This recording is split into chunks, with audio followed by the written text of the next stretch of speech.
Send me that. Hey, man. Let's see. Let's get it. This is about an hour. Yeah, I ain't gonna keep.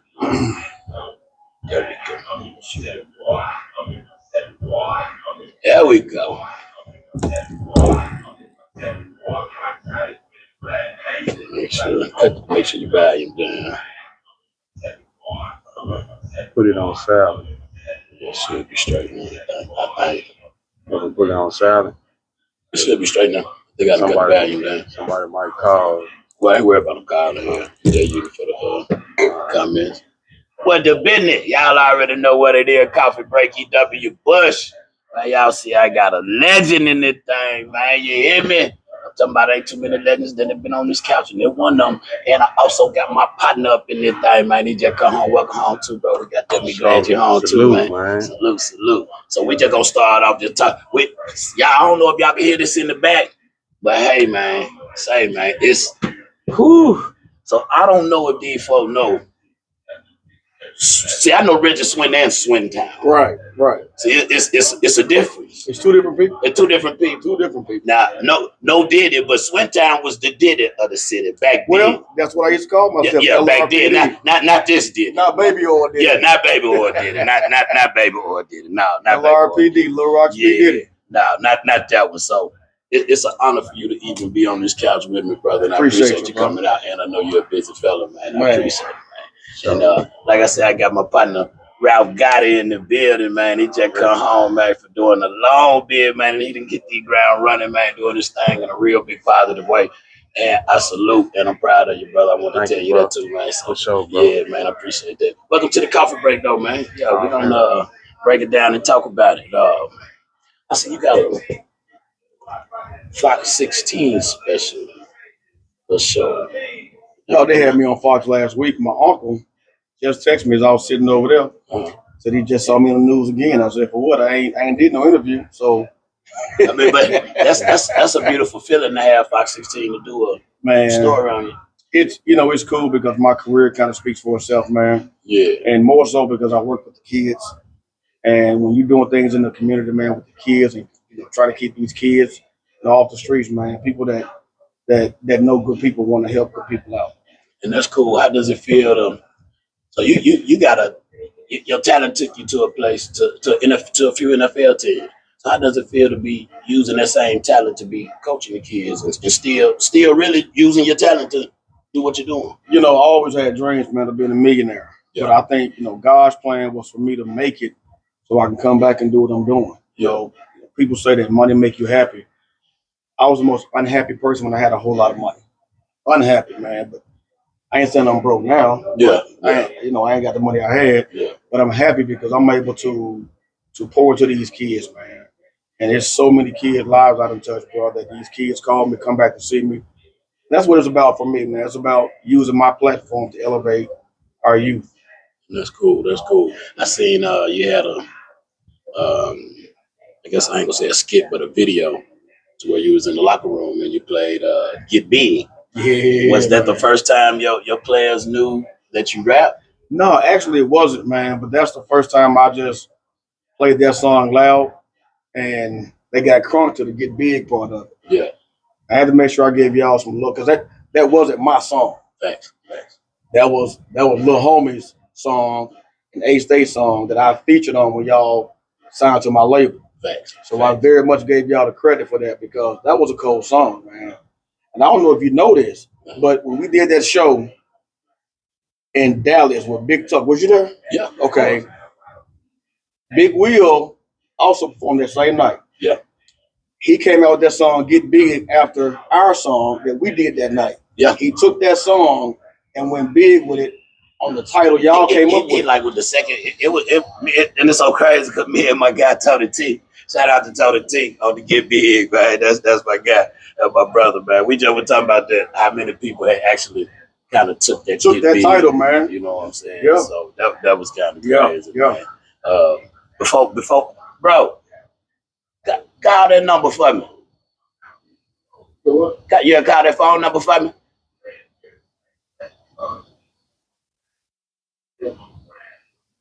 I got a little special call in guest real fast. Real quick. We gonna get that together real fast. But bro, you done hit the ground running, man. 21, you did 21? 21 years straight. Whew. What's the biggest transition from, because I've been to the penitentiary, but I ain't do 21. So that's a whole difference. We not even gonna talk about my penitentiary, but what's the biggest transition you had to face coming home? Really, the biggest transition was just coming home and being able to, kind of like bond back with my family because, I'm 40 years old. I'll be 41 in September. Yeah. I spent most of my life in prison. So they became my family. You know what I'm saying? The guys I was around all the time in there, they became my family. So me getting back out, bonding with them, that was the most, critical point of my life, getting out. That's right. All your time was done in one place? Nah, I've been to Varna, Commons, Malvern, and Dermot. What's the business? Trying to get into it. Get to it, man. I got you on my podcast, man. I got old legendary Swinton in the mix, man. This young bleed on the phone, man. And you know what's crazy? One and all, motherfucker Swinton. What's up, big bro? What's going on, big dog? Long time, man. Oh, man, yeah, long time, man. No see, no hear. All good, baby. Just doing this thing we do, you know? I got to ask you a question, though, man. What's up? How you do that there? That's the number one question for a long time. For a long time, man. Yes, sir. Boy, good to hear your voice, man. Yeah, same man. here, man. I had to get a call and get you out there, man, because I'm finna get into us signing to the label and us meeting you in that type of situation, man. I needed them to see that this was for real, man. Thank you, man. Original gangster shit, man. Hey, Bleed. Hey, and man, much love and respect to you, man. I done seen a couple of podcasts, man, where you done shouted me out, man. People done sent it to me and shit, bro. So I appreciate the love, man. You know, I'm going to keep you in my left titty, man. You fuck with me, you stuck with me, man. Family for life, baby. I appreciate that. Hey, that's for real, man. Hey, salute you, bro. I ain't gonna hold you up. I know you're doing your thing. I appreciate your answer, brother. Yes, sir. Say, bro, I appreciate y'all. Let's catch up when y'all finish, man. Red, get ready to my number, man. Let's get back to it. Bet, right, say no more. Okay, number love, brothers. All right. Yes, sir. Yeah, man. I had to call that man real fast, and I'm gonna jump back to you too, brother. But I had to call that man real fast because I was signed to Reggie Swinton, 501 Records, and when I came along, and not just me, H-State Hustlers, when I came along and signed to the label, Young Bleed was already on the label. Now I grew up to this man's music. Right. You know, I'm excited to meet this man. You feel me? Like, what the fuck? We on the same label doing music and shit. I've been videos and shit. Like, that was just like a dream come true. Like, I done met a couple artists that I done grew up with that I got kind of cool relationships with, like Devin the Dude. Actually met Spice one not too long ago. We kind of was cool, chopped it up and everything. I actually was his hype man at the show, so I felt so honored though just growing up with these dudes, man. So. And saying that, so we're going to segue and get back to you because we was talking about you, and I just had to get that in real fast. For sure. So you say just being with your family and stuff. So was you doing music in the penitentiary or before you went to the penitentiary, or just something that you picked up? They had a little app on the phone, you know what I'm saying? I was putting down a few little tracks and stuff like that. But, I've been writing my own music since I was 12 years old.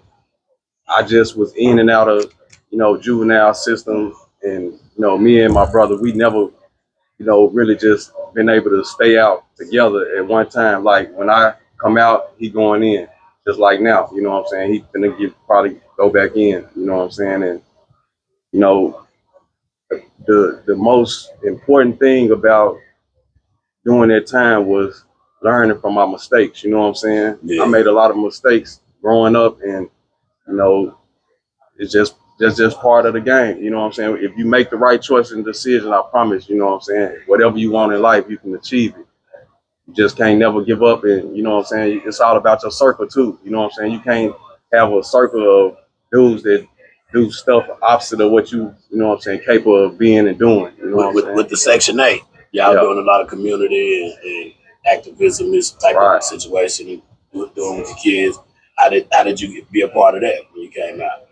Well, when I came home, I started going to like little meetings and stuff like that, and learning how to get back involved with my community and stuff like that. And I started a nonprofit organization myself. It's called Incarcerated Brothers of Positivity. You know what I'm saying? But I'm using this platform to really just, shed some light on that it's young black men out here that can go to prison and stuff like that and get out and make them want to change their life, you know what I'm saying, and go in the right direction, you know what I mean? And, How long you been home?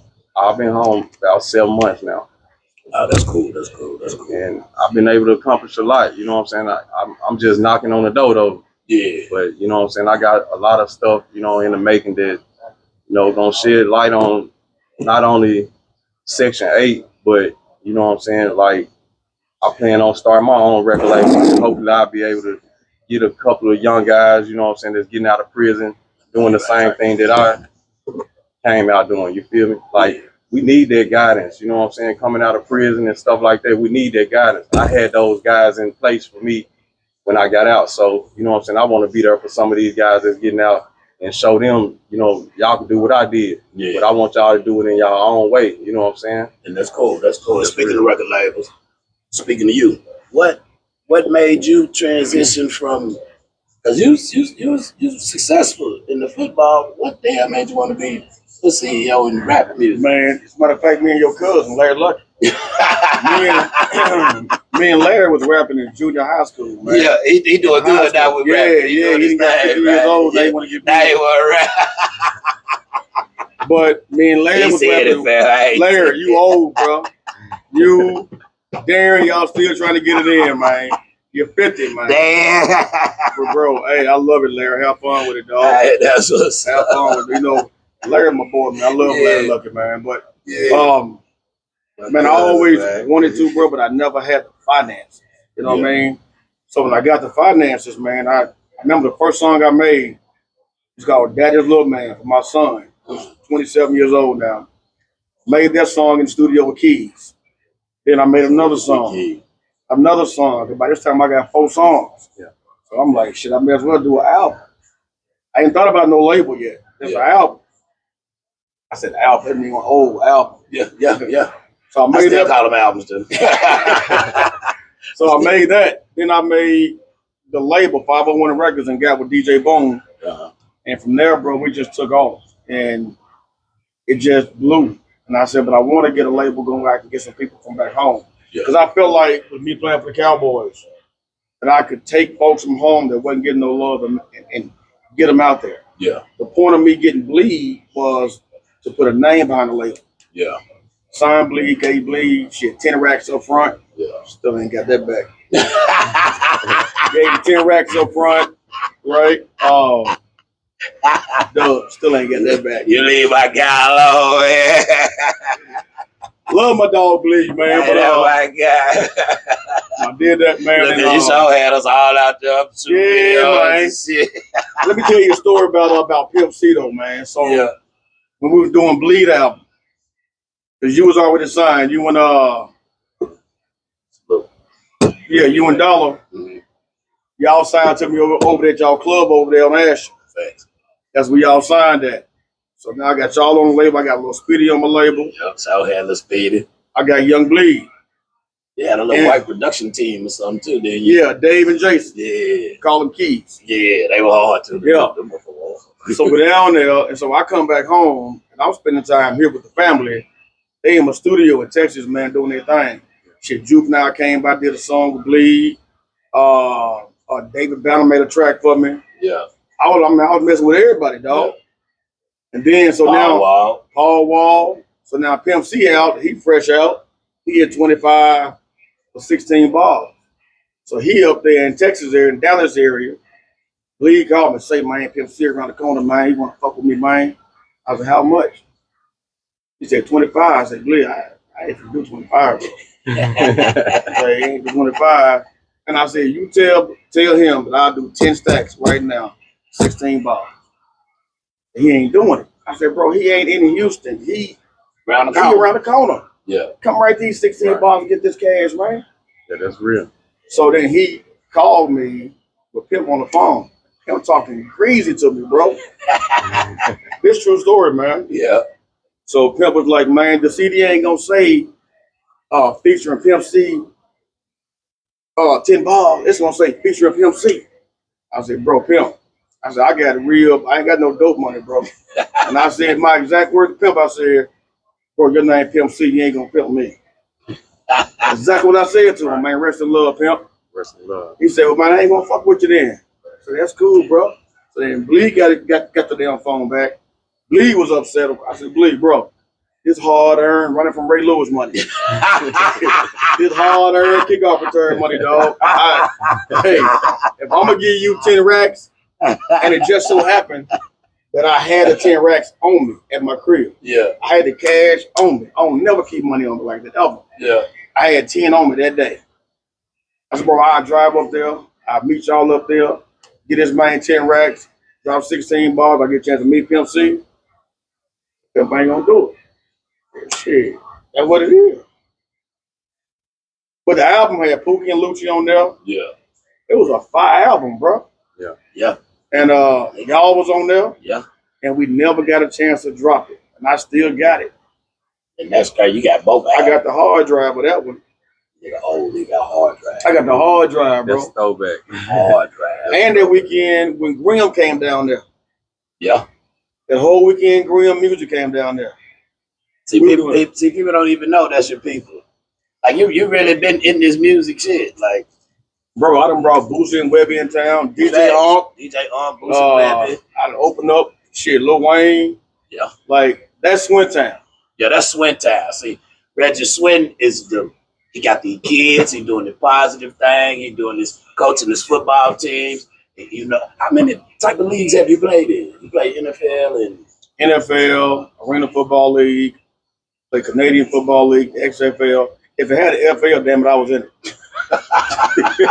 For sure. I was in it, dog. I was in it. That's cool, though. That's cool. And that's strange because you were still even able to still do it, though. You know what I'm saying? And I tell people, man, you know, of liquid cash, bro, liquid cash, I spent $250,000 of my own money in the music game. Yeah. $250,000. And before we get to you real fast, what killed it is when I finally got a deal with Fontana Records. No, I don't know if you remember that. Yeah, you had to change the name or something. Didn't you? No, I changed my name because me and brother-in-law got into a Kurt. Okay. And he didn't want to let go of 501 Records. So I went to 501 ENT. Yeah. Right. And so we finally got a deal with Fontana Records. Me and Dagan was going to fly to California like 2 weeks later to sign a deal. Fontana was giving me $250K up front. Yeah. On the strength of Young Bleed being a gold artist. Right? But we told Bleed about the deal. Then Bleed told his manager about the deal. Yeah. His manager went back door and called the record label and asked for $10,000 of that to go towards Bleed. Right? Yeah, I ain't know this stuff. Yeah. I mean, it's all, water under the bridge now. Yeah. So Fontana then called me and said, hey, man, y'all ain't together right now. We can't sign y'all because he backdoored the damn deal. Damn. And so we were going to fly to California, sign this damn contract, get the check, put that bitch in the bank, and we were going to go on a straight promo with them. Well, at the time, because I love. Yeah, we got a tour with Dollar and Speedy and me, right? That's why I ain't know about it. Yeah, that's right. That's right. Just so y'all know, me and Dub had a rap beat. We did. Had a rap battle. Yeah, and we both was on 96.5, playing out their songs or whatever. Here's the thing, Dub street dude. right. I ain't no street dude, right? So my dumb but go to the radio station with just me and Dagan. Not thinking about these might be outside waiting on me. That's just not what I want. Right. Now I'll fight in a minute. But as far as having not like that with me anymore. all the time, I ain't never been that. I'm always by myself, maybe one person. So my wife called me was like, that ain't smart. Oh, they know what a radio station is. You can't talk with no one about these dudes on a radio station. I'm like, oh, but now I look back on it, like, two that was stupid as hell. songs. Yeah, he had one, I had one. We at the radio station getting interviewed, I'm talking about this like some jeans and Gucci shit. Like some 50 in Ja Rule. Oh man. But what's so good about that is you see where we at now. It made y'all bond strong. Shit. Grown men, bro. Man, for real. Motherfucker, even like what he just said about bleeding them. There's water up under the bridge. You know and I just sent him the song that I did him on. I found the song, right? Just sent it to me. And listened to it. I was like, oh, wow, man. Actually, I told him, send me that too. I told him, send me a picture and send me that too. Facts. You can't find yours on. It's on reverb somewhere. I don't know. I'm like you with that. I don't know how to get it off of there. You know what I'm saying? I don't know how to just get it off that thing. So I don't even be tripping. Hell, it's on there somewhere though. Yeah, I wouldn't. Bro, we literally was all at the radio station. Man, there's so much stuff we can say about everything going on back there. But oh man, I don't want to make it all about me though. We got I want to hear a story. I want to hear. So what you working on the album right now? Yeah, I'm working on the album. What's the name of the album? I haven't named it yet. You know what I'm saying? I'm gonna wait. I got about 5 songs together, but they want me to put down probably like 12. You know what I'm saying? He said they. Who was they? My producer. You know what I'm saying? That's Bear. You know. Okay. Yeah. But he said he might cut it down to just do 8. You know what I'm saying? And have it like a little EP or something. Yeah. You know what I mean? But yeah, that's my goal, man. Just get this first little album out and continue doing these shows, especially around the town, so people can get to know who I am, because you know what I'm saying, like my career was cut short when I went to prison at 18 years old. I didn't think I was gonna be able to get out here and just get back in the scene like this of rapping, but you know what I'm saying, it was like it was handed to me, like you know what I'm saying, the creator, like, man, you better get out here and do what you're supposed to do. So I've been making all the right choices and decisions, man, concerning my career, my life, and I just want to be successful, and I want to be like y'all. Y'all was the people that I looked up to. You know what I'm saying? Major League, everybody. You know what I'm saying? So you tapping into any of these open mics, any of these shows that they doing? Like I seen was you supposed to do something with Pretty Black or something? Yeah, I'm doing something with Pretty Black on the 22nd. You know what I'm saying? At Club 428. And, okay. It's her birthday party, and I think she's supposed to get Mr. Pookie. He coming too, you know what I'm saying? Okay. Mr. Lucci couldn't make it, but you know what I'm saying, Mr. Pookie gonna be there. And you performing? Yeah, I'm performing. It's gonna be your first time opening up for independent artists, a legend here. Yeah, legend too. You know what I'm saying?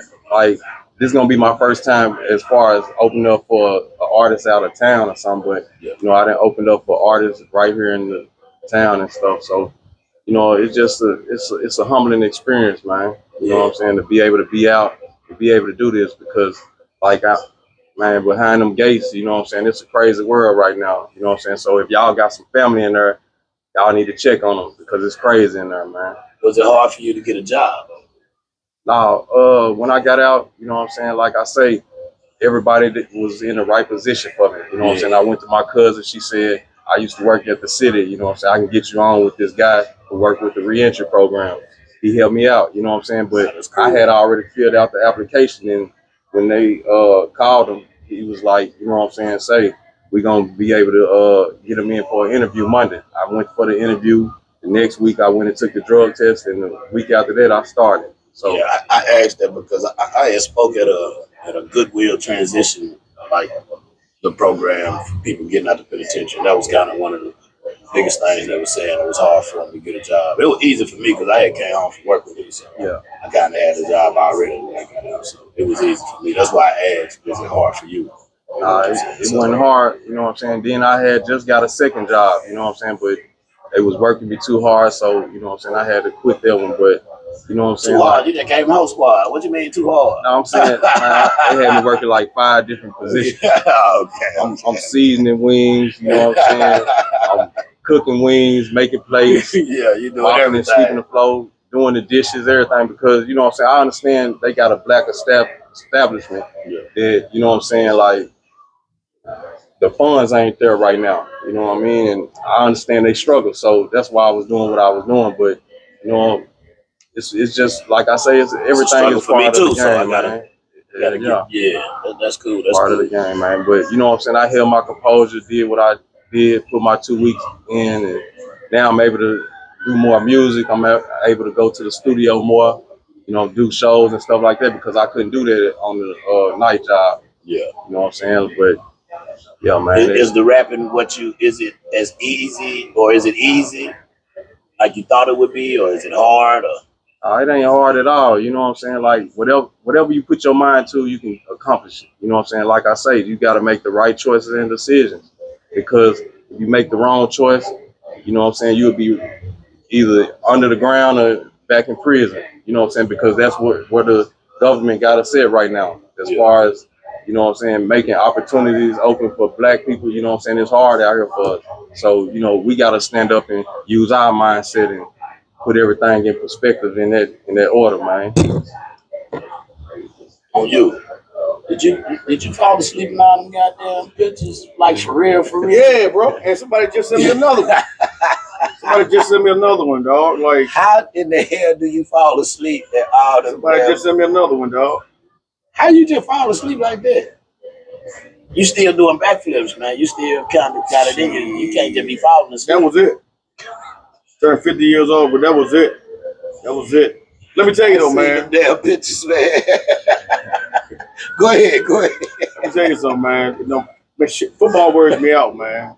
Football, so whenever I get a chance to close my eyes, man, I'm gonna close my eyes. Just so happened that wherever I am, somebody got a damn camera taking a picture of me.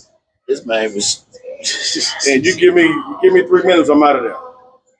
Then somebody just sent me this one. He sleep in the locker room, on the floor. He sleep. I was at a football camp sleep, man. But let me tell you something, bro. I work hard, man. I work extremely hard for these kids, man. And that's my whole passion. My whole life is my family, is my wife, my kids, and then the community. Yeah. I don't give a damn white kid, black kid, whatever kid. It's a kid. And some of these kids ain't got no daddy. They ain't got no uncle. They ain't got no father figure. They ain't got nobody. And so that's what I am. Not that I'm trying to be that. That's just who I am. Yeah. I can step up and be that figure. That's who I am. Yeah. And now, so many kids. Like right now, for my youth football team, there's 18 kids playing college football. Okay. 18. With 11 more that's either going to be juniors or seniors this year in high school that got offers to different schools. And so a lot of these people a lot of these coaches are coaching to win a ring. This is the only ring that matters to me. Yeah. Right? Yeah. But if I can see these young kids go play football and get an education, beyond high school, that's my ring. Because when you change somebody's life, I toasted that one. Yeah, I got to toast it that one. And I think back on, my youth football coach, Gary Gilmore, Larry Gilmore. Gary Gilmore is doing the exact same thing. Well, he did the exact same thing I'm doing. So he was teaching me without even telling me he was teaching me. Like I learned from him on how to treat kids. And as I got, I didn't think I'd be a youth football coach or high school coach. I thought I'd be a millionaire. Especially not being no Diddy. P. Diddy of the city. Get big on He that first. Get big on. For real. Hey, bro, I was in it though. Like some people was trying, and I was in it. Nah, for real. I was in it, man, and I was spending money like crazy, man. Like I look back on it. If I had took that $250 I spent in the music game and bought some property, bought some apartments and built, I would still have, as y'all said it back then, 8th grade money. 8th grade money, man. Y'all remember that? I remember that one. 8th grade money, yeah. 8th grade money. And but that wasn't his path for me. Yeah. Because I was reckless with money. I was reckless with it. Yeah. So I didn't deserve it. But what he did was gave me just enough to get where I am now. Yeah. So I can do his work, man. And that's how I feel about it. Like I want a lot of money, but I don't. Because again, I said it earlier, bro. I was very unhappy with having $300-400K in the bank. Yeah. Some people say how? Because everybody handled like cups. Right. More money, more problems. Yeah. And everybody wanted, and I felt obligated because them same people supported me all my life. Yeah. They was there for me. And so I couldn't tell them no. There were times I didn't want to come home because just that. So when folks say, man, Derek Fisher never come home, that's why. Yeah. That's why when you come home, You ain't Derek Fisher. You Bank of America. Yeah, right. You see? And Derek working with millions. Yeah. I was working with thousands. But I love my family. Yeah. I did for my family as much as I could. But when I ran out of money, bro, and got myself back together, I was more happy. Because now I can go to my old house and just be Reggie again. Yeah, you're serving a different purpose now. Yeah, You help your kids, you're doing the kids. yeah. It ain't the focus on the money. No, And don't get me wrong, bro. You know what I'm saying? My family, Don Key, what's happening? my family didn't abuse it. Yeah. They didn't overdo it. They had needs. Yeah. And I had to help. But had the means for the needs. Yeah. But I think like if I had kept some of that money, put that money somewhere else. You MC Hammer. Right. Yeah, right. you did Right. MC Right. Hammer. Right. So, but everything else is good, man. I'm just, trying to maintain and keep these kids off these streets, man. I seen you had made a post where you were saluting some twins that did something outside of football. They were starting a fire chiefs or something. Yeah. They're in the Navy. Yeah. So they played for them, and so I got another kid that went to the Marine, the Air Force. Yeah. So as long as the kid doing well, and I would like to connect with you, man, because I want That's you. what the coffee break. I want you to come to Jacksonville and talk to my football team about decision making. Yeah, Because here go the thing. I can talk to them about football, but a lot of these kids want to be street dudes and want to make bad decisions. I got a player on my team I suspended for 2 weeks for stealing. Then he went back up there later and did it again. So I suspended him. Yeah. He needs to hear consequences. Yeah. Right. Consequences and decisions. Because I can tell them not to do it, but you've been there. So I got first-hand experience on catching the football and rapping. You got first-hand somewhere else. Right. Where if he or many of these young black boys keep doing that shit, you can tell them what it's like. And I want you to come and be candid. I don't want you to sugarcoat Be real. because they gotta. Now this is school, so you can't do a bunch of cussing. Right. But you tell them what it was like day 1, day 30, missing your family, missing your kids. Like they need to hear that. Cook with 190-degree water. Yeah. What? See how I look at it is, you know what I'm saying? This was my sacrifice going to prison so they won't have to go through what I went through. That's why I love the youth so much, you know what I'm saying? And I'm going to put up my heart into everything that I do when it's concerning them, you feel me? Because, you know what I'm saying, like I say, my cousin, a lot of people know my cousin Manny, man. You know what I'm saying? He was a good dude in the community. My man, he came out of high school with me in Central. Yeah. He was a big drug dealer and stuff like that. I know, man. He drove them 510s. At the same time, he was a family man. And you know what I'm saying? Things that he used to tell me, I caught on to, but it was too late. You know what I'm saying? And that's something that I promised him before he died and left this world. You know what I'm saying? That I was going to get out here and, do a 360 and take control of my community, because I seen that how the government, you know what I'm saying, they was taking away the Boys and Girls Club, shutting down all the community centers and stuff like that. I'm like, dang, you know what I'm saying, where's these kids gonna go now? That's when all the, kids got involved with the guns, and, you got 14-year-olds killing 14-year-olds. All this, switches, you know what I'm saying? Yeah. So, you know what I'm saying, like, that's where my heart at. Like, I don't want to see them, make the same bad choices and mistakes that I made. I coached his boys. Yeah. Oh, yeah? I coached both of you. Shirley's kids. Messiah and Zion. Yes, and then Messiah and Zion. Yeah, I coached them in baseball. Yeah. That's cool. Yeah. See, that's Small what the world, man. break for, man. You see how we just making connections, wake you up to something new. See, now you got a speaking gig at the football with the kids, you know what I'm saying, about situations going on in life and choices, you know what I'm saying. Just met each other on the coffee break. That's what this for. You know what I'm saying? For real. I just be glad I can make situations like that come together and work. You know what I'm saying? Let me say this, man. I'm proud of you, bro. Appreciate that, man. Let me keep it real. I'm going to keep it real, dog. All right. And you can. That's all I can do. When everything went down between me and you, and I told my wife this. I said, I said, Dub ain't gonna last long because of how you were living. Yeah. I said, Dub ain't gonna last long. And I thought that because the street life was eating you up, bro. Yeah. And I connected myself with street people, not because I'm not. No, I ain't scared of the streets. Oh yeah, your It's dad, just I know not- your dad and everything. You know what I'm saying?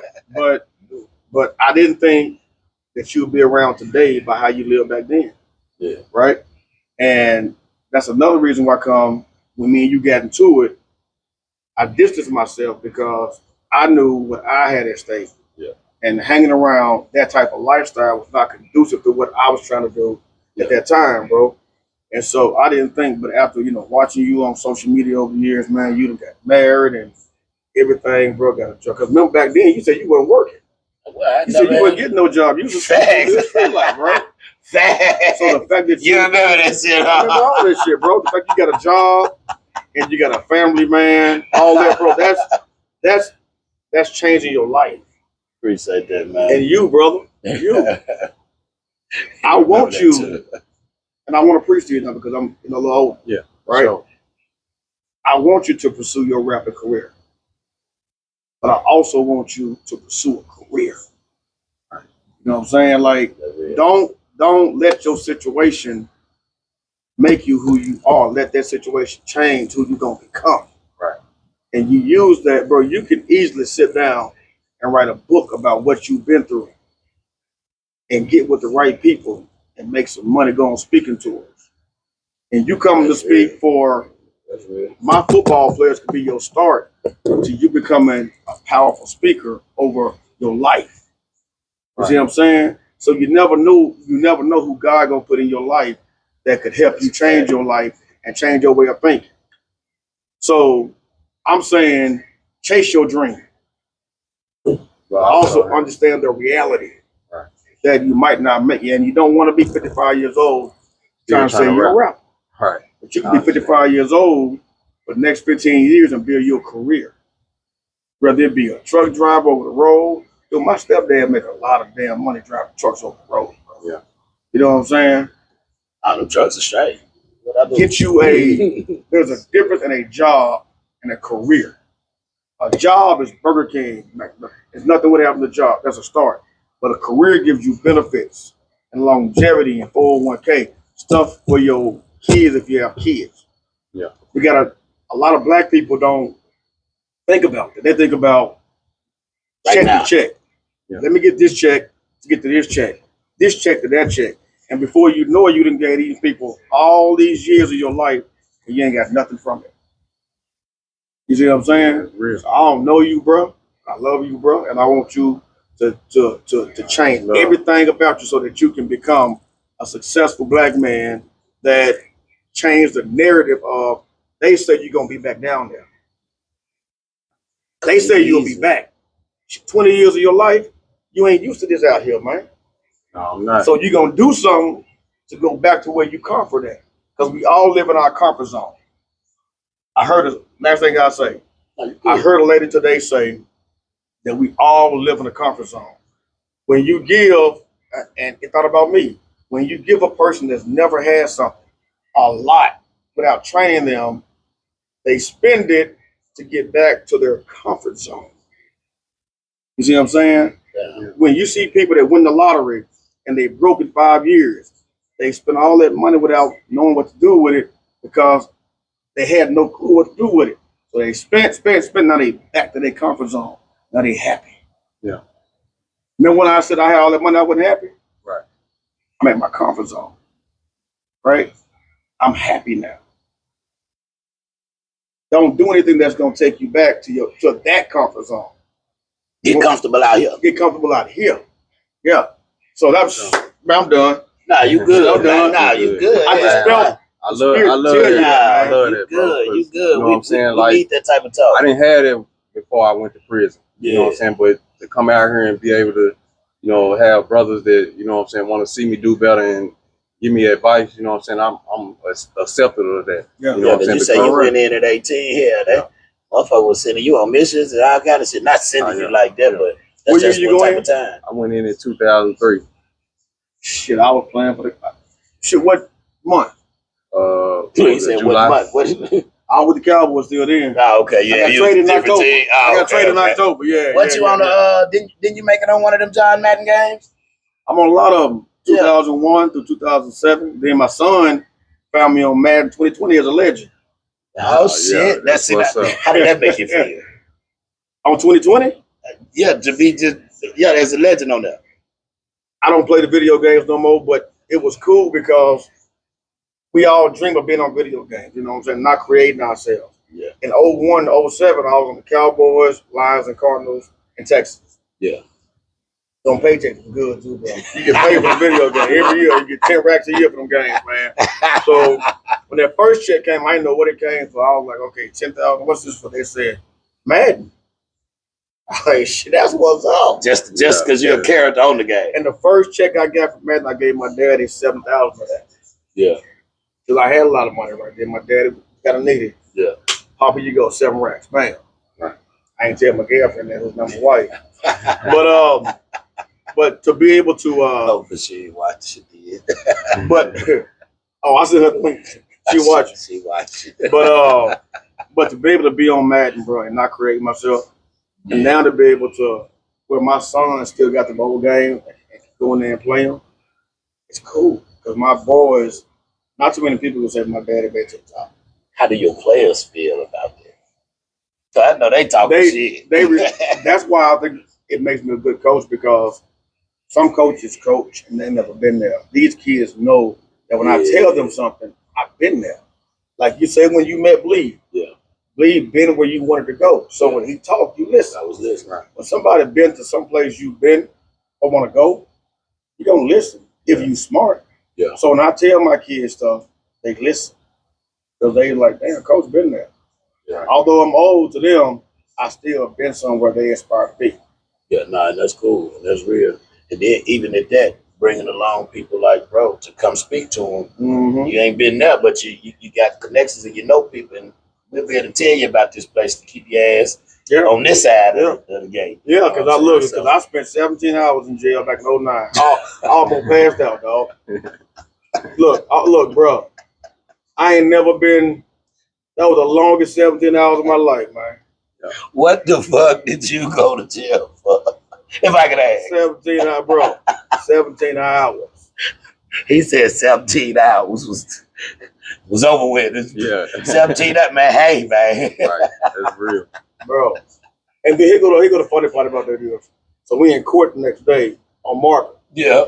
Back in that room where they hold you before you walk out. Yeah, the whole cell. Yeah. So I'm back there and this dude sitting beside me. He's like, hey, man, take this drug charge for me, right?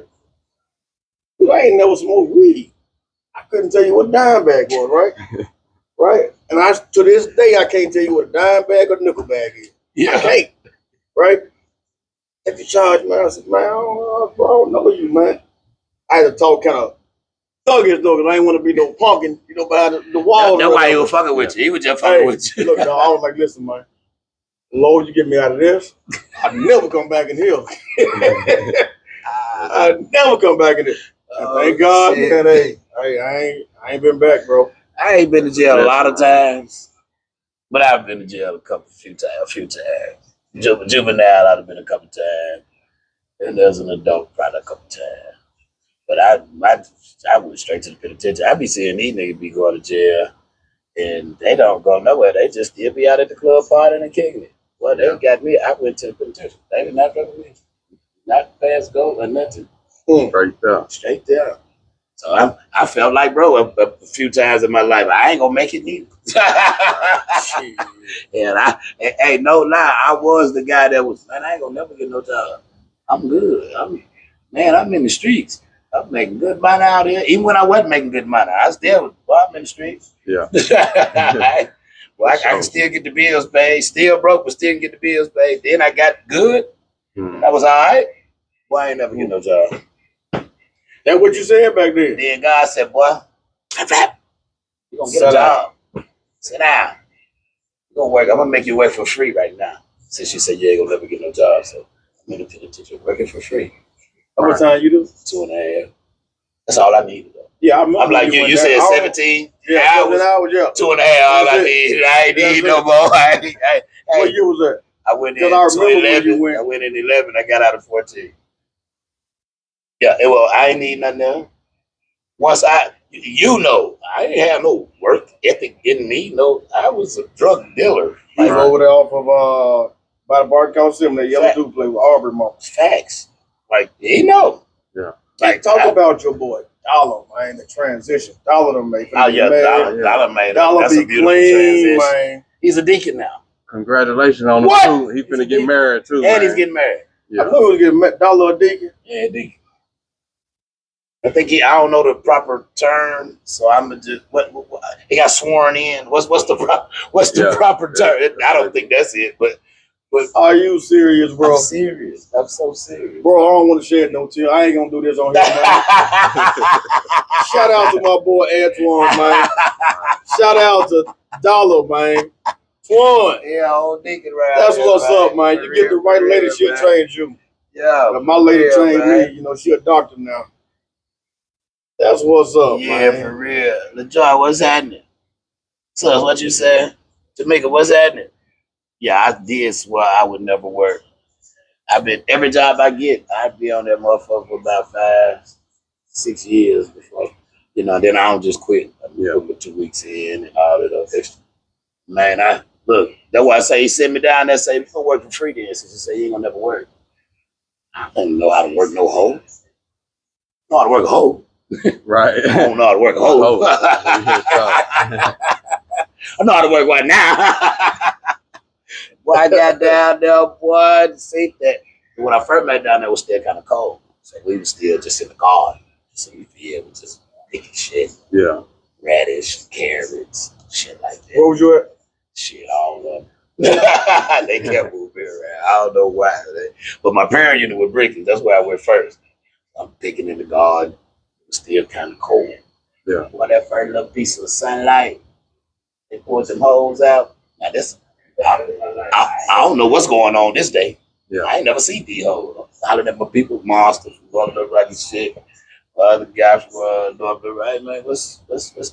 Well, they putting them holes out, boy. You almost made it, boy. You ain't make it though. You gotta get that hole. Right. Boy, that hole, boy, they'll have you out there, boy. That hole is nice. I had blisters all on my hand. I was holding them motherfucker like this at first, bro.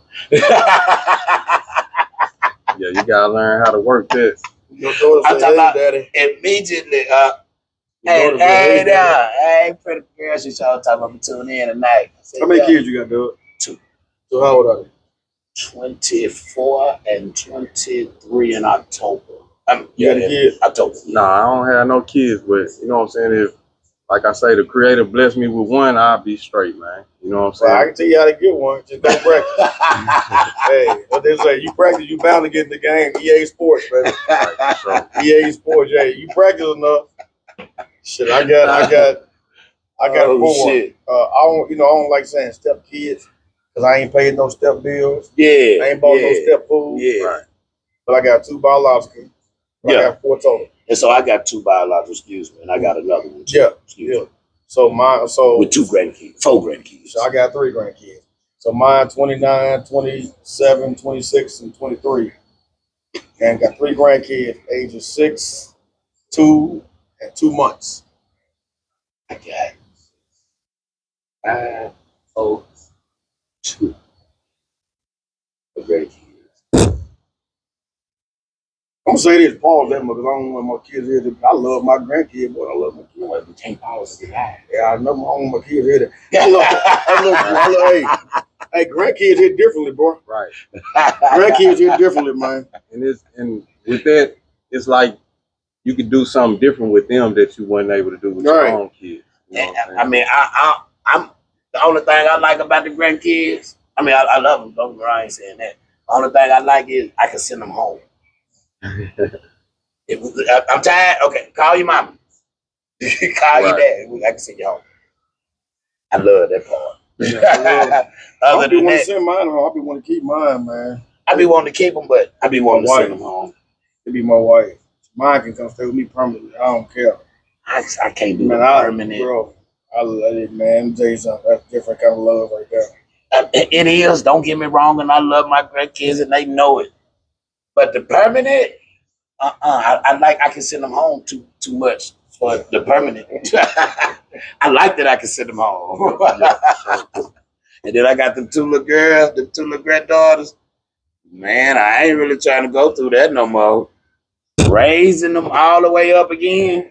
No, I don't want to go through the boyfriend stage no more. Man, I don't want to go through that. I would tell you this though, when my daughter got pregnant, I was the last one to know about it. Boy, I was hot. Now I think she was 21 when she got pregnant. But I was the last one to find out about it. Everybody knew but me, man. I'm laughing at my daughter. My daughter said, yes, send them right back. Oh, her kid? Nah, that's my biological daughter. Okay. She talk about my grandkids, send them back. I can send them back. Yeah. I love mine, man. Well, y'all get it in over here. Oh, no. Y'all get it in over here. Look at about 4. This lightweight right here, bro. Yeah. This ain't nothing but a fifth. I usually finish one of them. Like on a regular night, if I was drinking, like I've been trying to cut back a little bit because I had did my little physical for my job and shit, and I had the high blood pressure at one point. Yeah. But I got it under control, so I used to be on that motherfucker every night, every whole fifth. See, I leave with this much. They ain't gonna even. I've been drinking them whole bottles, man. Yeah, like that's what I used. But you know what I'm saying? Since you been home? Yeah, but you know what I'm saying? It's starting to get to my diabetes though. I ain't, you know what I'm saying? I didn't know nothing about it though. Oh, sorry to hear that too. But to ask this question, because I know you just came home not too long ago. That meal you just had, that last meal you just had on there, was that the biggest meal you had since you came back? Biggest meal, man. My cousin, you know what I'm saying? She from Little Rock, but she moved to California when she was like 14, 15, and she came back when she was like 40 something. But you know what I'm saying? Like, she been showing me a lot of love, man. And that meal right there, that's the first meal that I done had is like, you know what I'm saying, a home cooked meal, and everything complete. Everything was delicious. It was great, man. You still be spreading? Nah, I don't spread. I don't spread. Look, you got serious with that one. No, nigga, I'm out, nigga. I ask you a question. So, when did you find out? Okay, I'm going home. Did you know, or they just came and told you? You got a certain date. You gonna know 6 months before you go up for the parole board. But no, I actually made the parole board and was supposed to be home last year. You had a early kick out? No, you went to the feds or the state? The state. The state, yeah. Yeah, but I was supposed to be home last year. I was 90 days from going home, and one of my homeboys got caught with a phone. He my friend on Facebook, but somebody made a fake page in my name and added all my friends and was asking all of them for money and stuff like that. Scam shit. Right. So you ain't up on that shit because you fresh out. Right. So, you know what I'm saying? They get this phone off of him and this fake page, you know what I'm saying, contacted him. But they put the page in my real name. So, you know what I'm saying? The people like come to the main control, you know what I'm saying? We got somebody want to holler at you. So I go up there. It's the disciplinary woman. She give me a disciplinary. I'm like, 90 days before I go home, you give me a disciplinary. I was like, who wrote this up? The major. He said they took the phone. This is what they doing now. They taking the phones, plugging them up, and all the information in the messenger, cash apps, everything. Whoever. Man, that's right. See, I'm hearing that. This is like the second time I heard somebody say that. Like I jumped out the pouch at 14, and phones really wasn't even like that. But even when motherfuckers were getting phones and text messages in 2 ways, we knew to delete the messages that was about drugs and shit. We knew that then. Why the fuck people don't know that now? Man, them guys in prison, they comfortable with these phones. Okay. So, you know what I'm saying? They leaving cash apps open. They leaving social media is open. And when they get that information out of there, it print out everything. So they can look at messages like me and you been talking to, everything. But, you know what I'm saying? Whoever made this fake page, they made it and, you know what I'm saying, contacted old boy. When they found the phone on him, you know what I'm saying, they put it on the machine and they seen that fake page. He was asking him for some money, but me and him had already talked. He was like, man, who is this page? You know what I'm saying? Instead of hitting me up, asking me for money, he's like, I know it ain't you because I just talked to you the other day. He's like, I know you just straight. Never deleted it. Right. And man, that one message, man, stopped me from going home. They knocked me class 4. You know what I'm saying? Took you a year to get it back. Nah, 6 months. That's what they doing now on the phone charges. No matter if it's just a message or what, if you got your name in the phone, if it's a message or a cash app or anything, they knocking you out. You ain't even gotta have possession of it. But the phone, when you get caught with the phone, they didn't knock the time down to just 6 months. When you get caught with the phone, yeah, when you get caught with a phone, it's 6 months to get you a class 3. I remember that shit used to be then class 2, then class 1. Old type of shit. You wasn't getting commissary or nothing. Right. But that was fresh. That the phones and shit was kind of fresh. But I'm talking about it was just like that was my breaking point right there. I ain't gonna lie, that was my breaking point because like a week before I got knocked off, that's when I went to the doctor. They tested my blood. And they was like, man, you got diabetes. We need to start you on insulin right now. You know what I'm saying? They tested me. It wouldn't even read on the meter. So, you know what I'm saying? She was like, it got to be like 500 or 600. She was like, I'm surprised you standing right now. You could probably be in a coma. You know what I'm saying? So they gave me the insulin. They brought it down. You need to be drinking, dude. I ain't blowing you no more shots, bro. Right. No, it be straight. You know what I'm saying? It be straight. I been managing it, though. You know what I'm saying? But, yeah, man, that was my breaking point because I'm like, out of 21 years, you know what I'm saying, I get down to the end of it, and then I get diabetes, and then, you know what I'm saying, they knocked me off. I was like, that's the breaking point. I did everything I was supposed to do. Went to work every day that they called work, everything. Everybody was like, dang, man, if I would have got knocked off, man, I would have went on one. You know what I'm saying, all this. But I held my composure.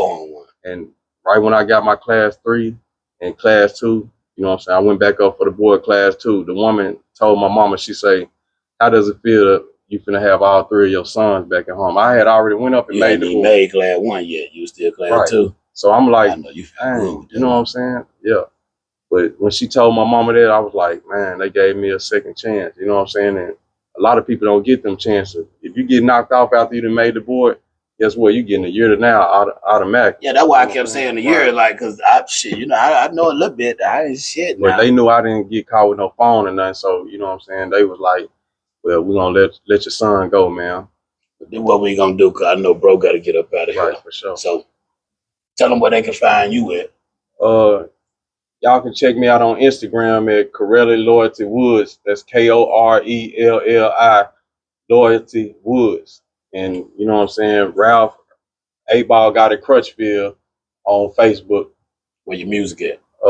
My music, you can find it on all platforms. You know what I'm saying? Just type in 8-Ball Gotti, and you know what I'm saying? It's gonna pop up. The legend. Tell them where they can find you at, sir. Everywhere. Just type my name in everywhere, baby. What's up, man? Before we get up out of here, I'm glad I was able to make the connection of where this brother would be able to pick up a new venture in this situation to be able to speak to these kids with Big Bro as what, you know what I'm saying, as far as what he got going on with the kids. That's what the coffee break be about, man, waking people up to something new. And bro got woke up to something new as far as coming on to talk to these kids, you know what I'm saying? And he probably, I don't know if he knew who he was. Kind of hard not to know who Reggie Swinton is, but if he didn't, you know what I'm saying, he got woke up to something new as well. So we just be trying to make the connections. Yeah, I drank on that motherfucker and I do what I do, but y'all know what it is. I be trying to make the connections and get everything going. And this is an example of what I be doing, man. So salute, man. Coffee break. Y'all know y'all can catch me everywhere. Earl Westbrook, ERROL Westbrook. Salute to the sponsors. Tizzle, motherfucking spot, 65th. Hold up before we go. Birthday party, 16. 17, 16. Yeah. Birthday party, 16, August 16th.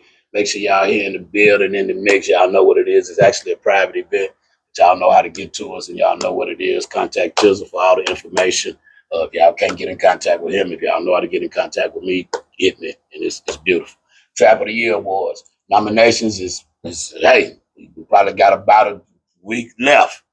So in about a week, I'm going to be presenting y'all with the actual date of the award show, and it will be switching from the nominations, and y'all will know who is in the actual categories. I'm gonna say 2 weeks just to give myself some cushion. I might be speaking a little too quick, but I'm saying the next 2 weeks, definitely. What else? What else before we go? That's really about it, man. Y'all make sure y'all tap in, man. The flyers is on the page, man. Y'all know what it is. Coffee break. Y'all see what it is. Salute. We gone. Salute.